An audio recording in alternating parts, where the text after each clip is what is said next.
All right, welcome to the Week 6 Forum. This week we are digging down into the issue of democracy and the process of democratization.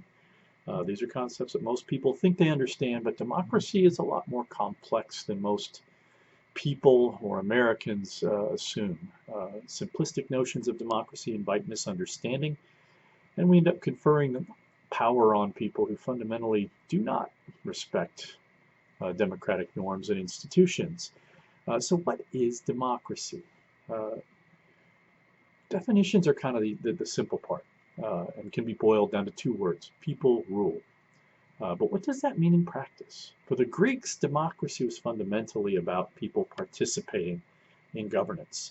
And that implies an important dimension to democratic governance. If we take this seriously, the notion that democracy means people rule, it necessarily includes the proposition that the people also deliberate. Democracy in that strong sense is not really practicable for most nation states, which include tens of millions of citizens spread out over huge geographic spaces. Therefore, we generally tend to think of democracy in representational terms, but also in aspirational terms, and not as an absolute. In other words, even countries designated as free have, plenty of imperfections and fail to meet a standard of absolute democracy. I would also note briefly that democracy is only as good as the people practicing it, because people inclined to discriminate can do so by eminently democratic means. Francis Fukuyama captures the idea of democratization as getting to Denmark. How did the countries that bred the Vikings wind up as a prosperous, democratic, secure, and well-governed society? Fukuyama ironically notes that the transition isn't particularly well understood even among the Danish. But he argues that the least studied and most poorly understood of Denmark's various positive qualities is how its political system made the transition from a patrimonial to a modern state. Now, by patrimonial, he basically meant garden variety, personal loyalty-oriented corruption, where workers are supported by networks of friends or rulers are supported by networks of friends and family who receive material benefits in return for political loyalty. What factors drive the transition from a state running essentially the way a mafia family is run to a modern state, where state officials conceive of themselves as public officials and are legally prohibited from using public office for political enrichment? This sort of issue directly touches on the issue of development, which we talked about last week, and is an important, question that we can discuss over the course of this week as well, and keep returning to it. Democracy is, it doesn't work if citizens operate within a political culture that does not respect democratic practice. At its heart, democracy is about process and how citizens interact with other citizens in the competition for scarce and or valuable goods. Democratic political culture is fundamentally about people's willingness to play within the rules. When democratic norms begin to erode, citizens' incentives to break the rules increase. And that's how democracies die, which we'll talk about next week. When we discuss procedural versus substantive definitions of democracy, what is the fundamental distinction there? What is most important to take away from both procedural and substantive visions of democracy? Democratization is a process describing instances where a previously authoritarian or non-democratic state begins the process of transitioning into a more democratic direction, or in a more democratic direction. What factors contribute to countries making that kind of transition? When we look at the waves of democratization that have taken place over the last 50 years or so, including, of course, the end of the Cold War and the Arab Spring, how successful have those transitions been on average? Some countries have experienced remarkable success and enjoyed a democratic consolidation. Others, like Russia, appear to be backsliding back towards authoritarianism. What explains the success or failure of democratization? What are some of the fundamentally different types of democracy discussed in the text? Most modern democratic regimes are what we might call constitutional representative in nature. The presence of a written constitution is an important feature for most democratic regimes. but it isn't absolutely required. In fact, the United Kingdom doesn't have a written constitution. What a constitution does provide is sort of a basic law, or the rules of the game that have to be followed and that can't easily be changed. Without a constitution, a citizenry must, fully embrace a deep commitment to democratic norms. The rules of the game generally dictate what kind of democratic regime will emerge.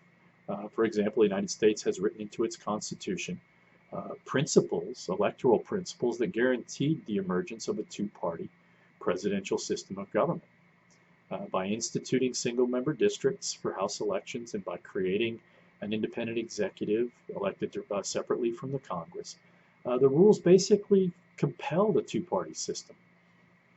In contrast, France and Italy and other countries, base their elections on proportional representation, which doesn't penalize people for losing. If you win a proportion of the vote, you get representation in Congress, or in the Parliament or wherever. A lot of countries have begun introducing elements of direct democracy into their regime in the form of initiatives and referenda.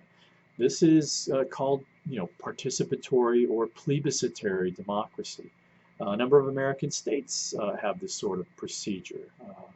But direct democracy doesn't exist within the American constitutional regime.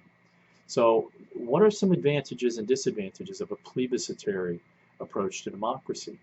One obvious advantage would be the promise of greater levels of inclusion and sort of an issue by issue situation where people have the right to weigh in. That appearance of greater inclusion is balanced by a lot of times the actual practice of plebiscitary democracy. California is a good example. More and more politics is conducted via propositions, which are initiatives that often originate with powerful interest groups. And that has the tendency of channeling politics out of the political institutions of California politics. The legislature very rarely is in a position to do things, although they've actually, the Democrats have had supermajority advantages and have actually governed. So are there any other advantages and disadvantages that you'd like to talk about this week to initiatives and referenda? When you look at what causes democratization to occur in a country or a region, one of the most influential perspectives is the idea of modernization, which posits that democratic transitions are inevitably a byproduct of social and economic change. Does a nation's transition from a traditional agrarian society to a more diversified industrial society necessarily bring with it a transition towards a more democratic political regime? One sociologist, Barrington Moore Jr., declared, "No bourgeoisie, no democracy." In essence, what he was saying was that democratization happens because a strong middle class emerges out of economic change, and that basically compels those changes in a country.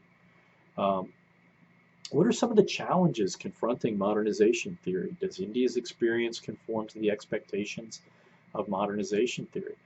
Is China, inevitably going to transition to democracy because of their efforts to modernize their economy? I don't know. The text surveys several potential explanations for democratization. Which of these other explanations beyond modernization theory do you think are plausible? Dukovic and Eastwood also note that these explanations can kind of be mixed and matched. Which combination of explanations do you think is most persuasive? There are a number of interesting issues that we can discuss regarding the United States. When did the United States achieve democracy? Was it 1776, 1787, 1791, 1863, 1920? Each of those dates points along a pathway towards more democratic governance.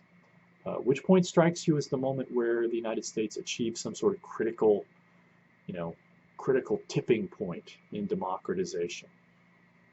Is the U.S. constitutional system a good model for other countries to follow? Why or why not?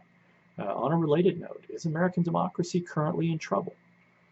Does the election of someone like Donald Trump, who in my admittedly biased opinion was grossly unqualified and unsuited for the presidency, Does his occupation of the White House presage a movement away from democracy and towards authoritarianism? What evidence would you marshal for or against that proposition? This week, our profile country is Mexico, which again is a very important country, sharing a very long border with the United States. It's the 13th largest geographic state. It has over 129 million inhabitants. It's the largest Spanish-speaking country in the world. In GDP, Mexico has the 11th largest economy in the world. It is the largest trading partner with the United States, and its economy, its economic productivity rivals that of Brazil. They routinely alternate between being the second and third largest economies in the Northern Hemisphere, or in North America, I should say. In terms of government, Mexico is a federal republic with an independent president. Mexico is working on its third constitution, which was ratified in the aftermath of the 10-year Mexican Revolutionary War period, in the aftermath of the long reign of Porfirio Diaz.